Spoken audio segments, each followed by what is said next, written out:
Hello guys, welcome back. Today I'm going to be bringing you a build order for the Britons for Age of Empires 2. And this one's going to be a little bit unconventional, a little bit off meta. We're actually looking at the Scout Rush for the Britons, and it's going to be a 19 population Scout Rush, so potentially quite a quick one. And we are going to be taking advantage of the Britons' Civ bonus, where they are able to gather food quicker from sheep. And this will just enable us to get up with that one villager less than we would ordinarily have with a 20 population Scout Rush. Now the great thing about this build is everybody will generally expect either a straight archer rush or men at arms into archers with the Britons, so it's quite likely that you've been able to take your opponent off guard. A good thing about it as well is that if you do transition into one range archers, which I would certainly recommend, you've got ready access to the stables and for some scouts to be able to pick off any skirmishes that your opponent makes to try and counter your army. It's quite easy to add a second range as well should you wish, but I'd certainly recommend mainly going for one range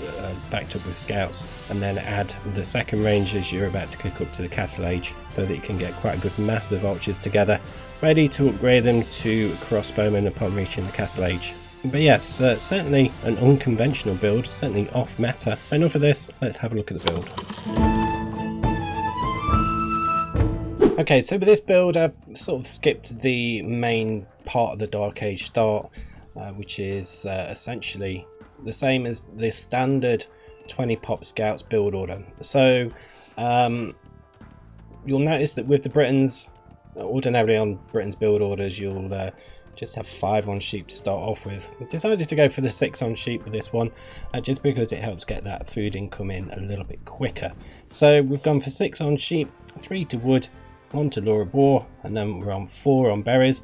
Next villager to come out is going to lure the second boar back to the town centre, and then pretty much after that it's just a case of adding another couple onto the boar, which will give us a total of 10 on boar. And then the final villager to come out is just going to go over to the wood line, which will give us 4 on wood. I'm going to click loom, and then we should be able to go up to the feudal age. You may need to just force drop some food, so just garrison your villagers just to drop the food off, but you should have enough food to be able to do so. So just wait for these final couple of villagers to come out. Last one now just to come over to the wood. But yeah, it's quite a interesting strategy. It's quite one that you can certainly do a few little extra different bits with. So you may struggle once you get into the feudal age to maintain full scout production. However, you can quite easily make a switch into archers, which is probably what I would recommend, because eventually you are going to want to do that with the Britons. You are going to utilize their strengths. But now Luz came in, and we've just force dropped and clicked up to feudal age. We're sending 5 over to a different wood line, make another wood lumber camp, and then another one just going over to wood there as well. A little bit slow. I should have also taken 1 from the sheep over to here to start making a house and a barracks. So you will see I do have to just adjust slightly, but we need to get a house and a barracks down. I will send another villager from sheep just to help make the barracks a little bit later on. But yeah, it's a little bit slow in sending that villager over. But we'll speed up. We'll see what happens when we get to the feudal age. There we go. So we'll just quickly get the stable down. I'll use those 2 villagers. Get the stable down, and we can get 3 scouts out. So that's all we'll probably be able to afford, but we are getting double bit axe straight away. We're making some villagers, and we will get the horse collar upgrade before we start placing farms as well, just to help us out with wood when we get into the castle age. And we're going to be pushing out those archers. So we're going to make, as I say, 3 scouts.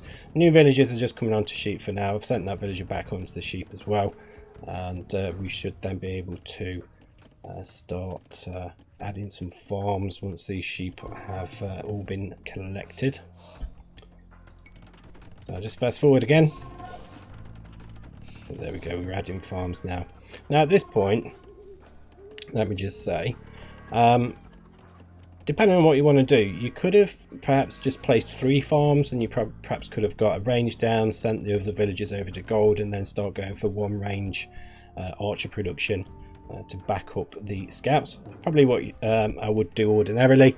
Didn't do it in this example, but you do see in the previous clips that I played prior to this that's what I did. Decided to go for archers, and it just helps to get a bit of a mass of archers together for when we get to the castle age, but also just to support your knights and kill off any of the spearmen that will be coming forward to sorry, scouts, not knights, but to kill off any spearmen that will come in forward to kill off your scouts.